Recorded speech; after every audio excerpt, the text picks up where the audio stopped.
لیجیے اب آپ تفصیل سے خبریں سنیے۔ جمہوریہ چاڈ کی عبوری فوجی کونسل کے صدر لیفٹیننٹ جنرل محمد ادریس دیوی اتنو سے کل صاحب اسم امیر کے مشیر برائے قومی سلامتی محمد بن احمد المسند نے ملاقات کی۔ اس ملاقات کے آغاز میں جمہوریہ چاڈ کی عبوری فوجی کونسل کے صدر کو صاحب اسم امیر کی جانب سے خیر سگالی کا پیغام پہنچایا، جس میں ان کی صحت و سلامتی اور چاڈ کے عوام کی ترقی و خوشحالی کے لیے نیک تمناؤں کا اظہار کیا گیا ہے۔ جمہوریہ چاڈ کی عبوری فوجی کونسل کے صدر نے بھی قومی سلامتی کے مشیر سے کہا کہ وہ وطن واپس لوٹنے پر ان کی جانب سے صاحب اسم امیر کو خیر سگالی کا پیغام پہنچا دے، جس میں صاحب اسم امیر کی اور قطر اور قطری عوام کی مسلسل ترقی و خوشحالی کے لیے خواہشات کا اظہار کیا گیا ہے۔ ملاقات میں دونوں ملکوں کے دو طرفہ تعلقات اور باہمی دلچسپی کے متعدد علاقائی اور بین الاقوامی معاملات کے بارے میں تبادلہ خیال کیا گیا۔ قطر میں آج سے نئے تعلیمی سال کا آغاز ہو گیا ہے اور ہزاروں کی تعداد میں طلبہ اور طالبات اسکول اور کنڈرگارٹن سے جانا شروع ہو گئے ہیں۔ نئے تعلیمی سال کے آغاز کے موقع پر میں پرائیویٹ تعلیمی امور کے شعبے کے اسسٹنٹ انڈر سیکرٹری عمر عبدالعزیز النامہ نے اس ماہ کی 16 تاریخ کو کچھ پرائیویٹ اسکولوں اور کنڈرگارٹنز میں اسٹڈی کے پہلے ہفتے میں مثبت ماحول پر اپنے اطمینان کا اظہار کیا اور طالب علموں کی بڑے پیمانے پر حاضری کی شرح کو سراہتے ہوئے والدین کے کردار کی تعریف کی۔ عمر عبدالعزیز النامہ نے واضح کیا کہ ان کا شعبہ پرائیویٹ اسکولوں میں قومی شناخت، اسلامی اقدار اور عربی زبان کو پروموٹ اور مضبوط بنانے پر توجہ مرکوز کرتا رہے گا۔ غزہ کی تعمیر نو کے لیے قطری کمیٹی نے اعلان کیا ہے کہ وہ آج قطر فنڈ فار ڈیولپمنٹ QFD کے تعاون سے غزہ کی پٹی میں ضرورت مند خاندانوں میں رواں ماہ اگست کے لیے نقد امداد کی رقوم کی تقسیم کا آغاز کرے گی۔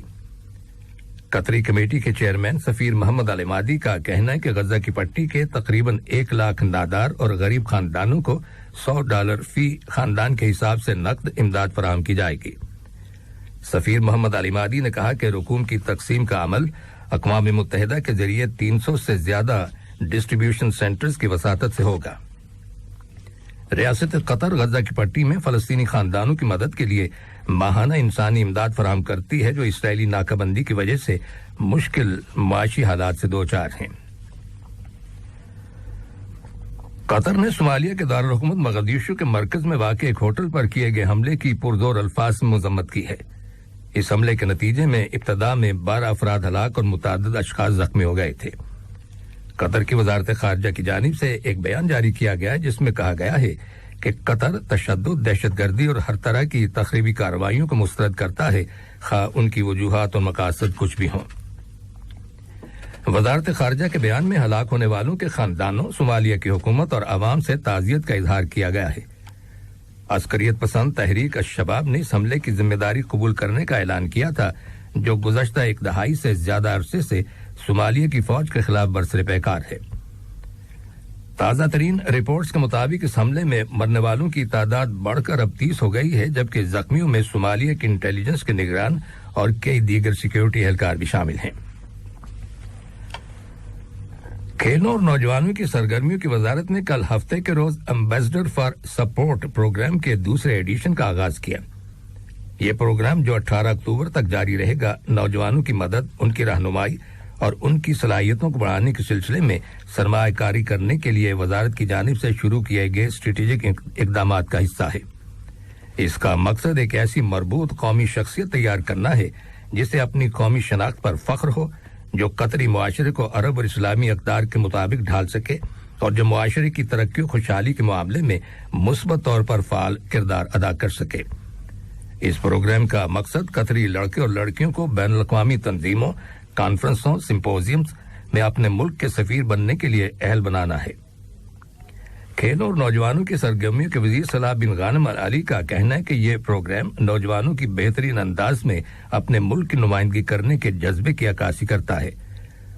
انہوں نے مزید کہا کہ صاحب اسم امیر شیخ تمیم بن حمد آل ثانی نے نوجوانوں پر زور دیا ہے کہ وہ اپنی سماجی اور قومی ذمہ داریاں پوری کریں اور مختلف حالات میں معاشی، سماجی اور سیاسی شعبوں میں مثبت تبدیلی لانے کے لیے فعال کردار ادا کریں۔ یہ خبریں ریڈیو قطر سے نشر کی جا رہی ہیں۔ فرانس کے صدر ایمینوئل میکرون آج آئندہ ہفتے الجزائر کے دورے پر جا رہے ہیں. انہیں اس دورے کی دعوت الجزائر کے صدر عبدالمجید تبون نے دی تھی. فرانسیسی صدر کا الجزائر کا یہ دوسرا سرکاری دورہ ہوگا. صدر کے دفتر سے جاری کیے گئے ایک بیان میں کہا گیا ہے کہ اس دورے کے دوران دونوں ملکوں کے تعلقات کو بہتر بنانے کے بارے میں غور و خوض کیا جائے گا اور اس سے دو طرفہ تعلقات کو مزید مضبوط بنانے میں مدد ملے گی. علاوہ ازیں باہمی دلچسپی کے متعدد علاقائی اور بین الاقوامی معاملات بھی زیر بحث آئیں گے. میکرون 25 سے 27 اگست تک سابق فرانسیسی کالونی الجزائر کا دورہ کریں گے. ترکی کی وزارت دفاع نے شام کے شمالی علاقے میں ایک سیکیورٹی آپریشن کے دوران کردستان ورکرز پارٹی PKK کے شامی گروپ YPG کے 11 عسکری پسندوں کو ہلاک کرنے کا دعویٰ کیا ہے. وزارت دفاع نے ایک بیان میں کہا ہے کہ اس کے خصوصی دستوں نے عسکریت پسندوں کو موت کے گھاٹ اتار دیا جو علاقے میں امن و سیکیورٹی کو غیر مستحکم کرنے کے لیے حملے کی تیاری کر رہے تھے. ترکی کے جنوبی صوبے غازی انتب میں کل پیش آنے والے ٹریفک حادثے کے نتیجے میں کم از کم 16 افراد ہلاک اور 21 دیگر زخمی ہو گئے. رائٹر خبر رساں ایجنسی کی رپورٹ کے مطابق ایک پیسنجر بس ریسکیو ٹیمز کے افراد کے ساتھ ٹکرا گئی جو ایک ہائی وے پر ڈھلوان سے نیچے پھسلنے والی ایک گاڑی کو نکالنے میں مدد دے رہے تھے. پیسنجر بس ایک میڈیا ایجنسی کی لائیو نشریاتی وہیکل سے بھی ٹکرا گئی جس میں موجود لوگ کار سلائیڈنگ حادثے کو کور کر رہے تھے. اقوام متحدہ کے سیکرٹری جنرل انتونیو گٹرس نے کہا ہے کہ ان کا ادارہ امریکہ اور یورپی یونین کے ساتھ مل کر روسی فوڈ اور فرٹیلائزرز کو عالمی منڈیوں تک پہنچانے میں حائل رکاوٹوں کو دور کرنے کے لیے کام کر رہا ہے. سیکرٹری جنرل نے کہا ہے کہ جن ممالک نے یوکرین پر روس کے حملے کی وجہ سے ماسکو پر پابندیاں عائد کی تھیں انہوں نے واضح کیا تھا کہ ان اقدامات کا اطلاق فوڈ اور فرٹیلائزر پر نہیں ہوتا. انتونیو گٹرس نے ترکی کے وزیر دفاع حلوسی اکار کے ساتھ کل ایک نیوز کانفرنس میں کہا کہ جہازرانی انشورنس اور مالیات کے معاملے میں ایک خاص تعداد میں رکاوٹیں اور مشکلات ہیں جن پر قابو پانے کی ضرورت ہے. اور اب کچھ خبریں کھیلوں کے بارے میں. قطر فٹ بال ایسوسی ایشن QFA نے آج نئے سیزن 2022-2023 کے لیے سیکنڈ ڈویژن لیگ کے میڈیا ڈے کا اہتمام کیا ہے. لیگ مقابلے رواں ماہ اگست کی 26 تاریخ کو شروع ہوں گے. QFA کے مارکیٹنگ اینڈ کمیونیکیشن ڈپارٹمنٹ کی زیر نگرانی یہ ایونٹس صبح 9 بجے سے شروع ہوں گے. ان میں کھلاڑیوں اور کوچز کے لیے پریس میٹنگز اور چیمپئن شپ میں حصہ لینے والی ٹیموں کے لیے فوٹو سیشن شامل ہیں. قطر کی قومی ٹیم نے فیفا ورلڈ کپ قطر 2022 کی پریپریشنز کے حوالے سے کل شام مراکش کی ٹیم کے ساتھ جو دوستانہ میچ کھیلا تھا وہ ڈرا ہو گیا. دونوں ٹیموں نے 2-2 گول کیے. ٹورنامنٹ میں جو آسٹریا میں ہو رہا ہے 4 ممالک کی ٹیمیں حصہ لے رہی ہیں. اس ٹورنامنٹ کے تحت منگل 23 اگست کو قطر اور گھانا کی ٹیموں کے درمیان میچ ہوگا جبکہ 26 اگست کو قطر اور جمیکا کے مابین میچ ہوگا. یہ میچز 20 نومبر کو شروع ہونے والے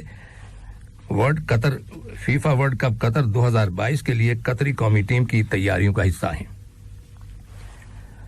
قطر کی شطرنج کی ٹیم نے ابوظہبی انٹرنیشنل فیسٹیول کے 28ویں ایڈیشن کے مقابلوں میں 7 وکٹریز حاصل کی ہیں. یہ مقابلے اس ماہ کی 26 تاریخ تک جاری رہیں گے. ان مقابلوں میں 54 ممالک کے تقریباً 1000 کھلاڑی حصہ لے رہے ہیں. قطر شطرنج فیڈریشن کے سیکرٹری جنرل یوسف محمد المطوع نے ان مقابلوں کی اہمیت پر زور دیتے ہوئے کہا کہ اس قسم کے مقابلوں میں شرکت سے کھلاڑیوں کو شاندار تجربات حاصل ہوتے ہیں اور کھلاڑیوں کی بین الاقوامی درجہ بندی کو بڑھانے میں مدد ملتی ہے. قطر والی بال ایسوسی ایشن نے اعلان کیا ہے کہ قطر والی بال ورلڈ بیچ پرو ٹور کے فائنل راؤنڈ کی میزبانی کرے گا. فائنل راؤنڈ ایسپائر زون میں آئندہ سال 2023 میں 26 سے 29 جنوری کے دوران ہوگا. یہ ٹورنامنٹ انٹرنیشنل والی بال فیڈریشن کی نگرانی میں اور قطر والی بال ایسوسی ایشن اور ایسپائر زون فاؤنڈیشن کے تعاون سے منعقد ہوگا. قطر کو مسلسل 3 سال تک اس ٹورنامنٹ کی میزبانی کی ذمہ داری سونپی گئی ہے. آخر میں اہم خبروں کی سرخیاں ایک بار پھر سن لیجیے. جمہوریہ چاڈ کے عبوری فوجی کونسل کے صدر سے کل صاحب اسم امیر کے مشیر برائے قومی سلامتی نے ملاقات کی اور انہیں صاحب اسم امیر کی جانب سے خیر سگالی کا پیغام پہنچایا.